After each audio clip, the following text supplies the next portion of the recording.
You work just as hard at your job as everyone else, maybe harder, but does it ever seem like all your coworkers are getting promoted while you're just getting left in the dust? The truth is, sometimes being great at your job and working hard is not enough.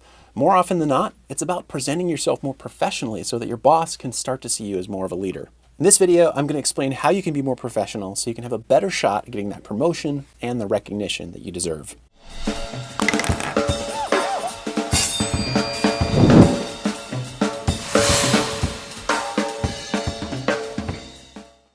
Hey guys, I'm Kyle from the Distilled Man. So if you want to be seen as a rising star at your company, you're going to have to put in some extra work. And I'm not talking about extra job-related duties at your desk, because if you're aiming for promotion, you're probably already giving your regular duties as much as you can. You're going to need to put in some extra effort to becoming a more professional employee.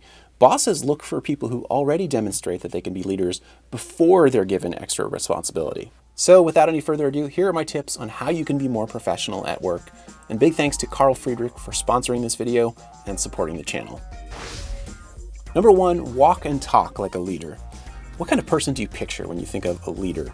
Probably not that woman who's slouched over her computer all day, or that awkward guy who avoids eye contact and won't say hi in the hallway. Leaders are typically charismatic and relatable. But that doesn't mean that you need to be loud or an extrovert to be a leader. In fact, I know plenty of leaders who are soft-spoken, but it does mean that you need to carry yourself with a certain level of confidence. Whenever you need to get up from your desk and walk somewhere, pay attention to your posture. Stand up straight, pull your shoulders back, make eye contact, and smile at everyone you pass. Good posture is important at your desk too. No matter how hard you're working, it kind of sends the wrong message if a boss or a coworker comes over to your desk and they see you just slumped halfway down in your chair, right? Leaders also speak with confidence and purpose.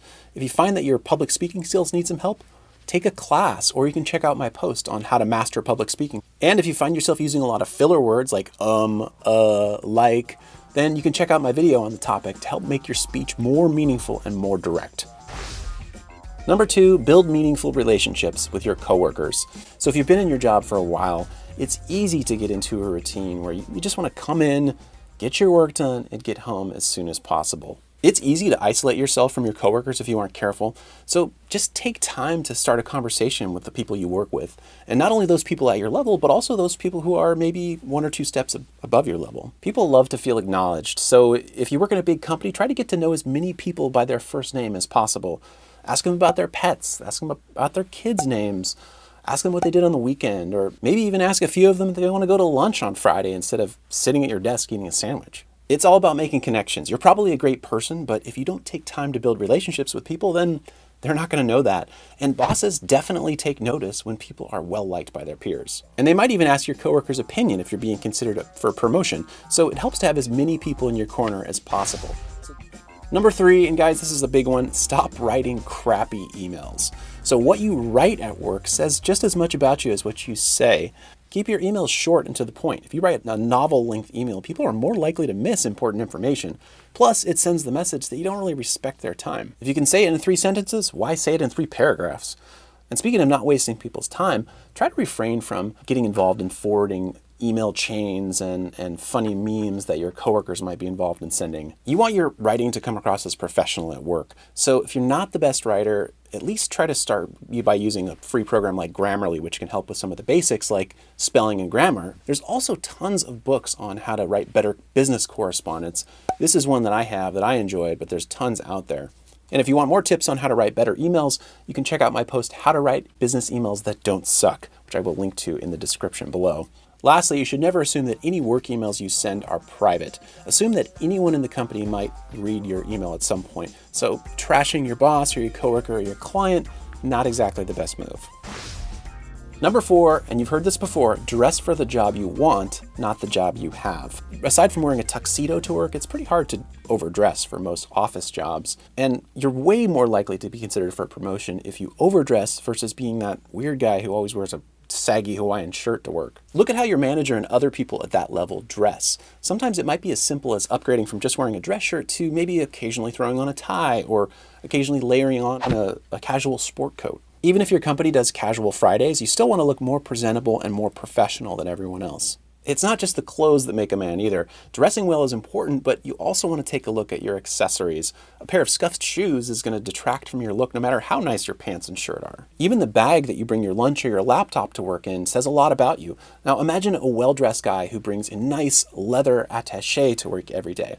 Now imagine that same guy using a leftover trash bag or grocery bag to bring his stuff in. Big difference. That's why I've partnered with today's sponsor, Carl Friedrik. They make professional looking bags that can really take how you're perceived at work to the next level. Their Palissy Briefcase is just the right size, for an everyday bag. You don't want anything too bulky, but you also want it to be able to fit all your daily essentials like a 15-inch laptop, a notebook, some documents, and some other odds and ends. And I like that the contemporary design of the Palissy is sophisticated enough to make a statement, but it's not over the top. Also, the Palissy is made from vegetable tanned Italian vachetta leather. So over time, it's going to darken and develop a beautiful, unique patina as you use it more. Carl Friedrik is based in London, but their products are handmade in Italy. And you can tell they put a lot of great care and attention in everything they do. Just one small example, the Palissy Briefcase features a heavy-duty Raccani zipper, and each tooth in the zip has been individually brushed and shined before it's assembled on the chain. If you're interested, Carl Friedrik is offering a special discount to Distilled Man viewers for a limited time. Just enter offer code DM10 and you can save 10% off your purchase. And I'll go ahead and link to their website in the description below. Number 5, take on bigger challenges. So I've got a secret for you. It's rare for people to get promoted unless they're already doing the work.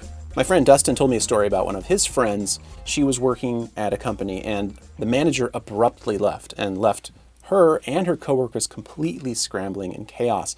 And what she did is she stepped up and really took on the role and the responsibilities of that position without any increase in pay and without a change in title. Finally, after about 3 months, she was officially given the position and a big raise because she was the obvious choice for the job. So that's the kind of initiative that you need if you want to fast track yourself for promotion. Raise your hand to take on extra projects and do everything you can to help. Take ownership. That's how you get noticed. You should also have some idea of the bigger picture beyond your own role, so that way you can decide where you want to end up eventually. And you might even want to talk to your boss about putting together a personal development plan that helps start grooming you for the position that you ultimately want. Instead of asking, when can I get promoted? Ask, what else do I need to do to start contributing at a higher level?